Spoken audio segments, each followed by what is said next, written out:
Teachers ডের জন্য card তো রেডি, কিন্তু পেনটা এত বেসিক দিলে কি টিচারের ভালো লাগবে? তাহলে চলো আজকে পেন হোল্ডিং কার্ড বানানো যাক। হ্যাঁ, কার্ডের সাথে সাথে এটাও কিন্তু আমাকে দিয়ে দিও। তুমি সব রেখে দাও, আমার কিচ্ছু লাগবে না। তাহলে তুমি দুটো দুটো বানাতে পারো না? হ্যাঁ, ওটাই বাকি আছে। প্রথমে একটা রেড পেপার নিয়ে চারকোনাকে রাউন্ড করে কেটে নেব। তারপর সাইড দিয়ে এইরকম কিছুটা জায়গা ছেড়ে দুটো পেন হোল্ডিংয়ের জন্য জায়গা বানিয়ে নেব। এর জন্য আমি 1/2 ইঞ্চি মোটা রেখেছি আর 1.5 ইঞ্চি লম্বা করেছি। তারপর সাইডে তোমরা চাইলে কোনো নোটসও লিখতে পারো, আমি বেশি কিছু লিখিনি।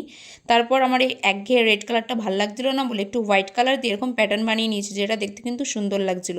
তারপর একটা হোয়াইট কালারের পেপার নিয়ে এই সুন্দর মতো পেপারের বো বানিয়ে নিয়েছি। যারা যারা পারো না তারা কিন্তু নেক্সট ভিডিওর জন্য অবশ্যই চ্যানেলটাকে সাবস্ক্রাইব করে রেখো। তারপরে এই বোটাকে অ্যাটাচ করে দিলাম।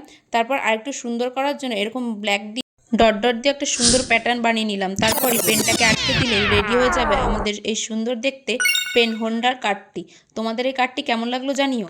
আর ম্যামের তো এই কার্ডটা খুব পছন্দ হবে।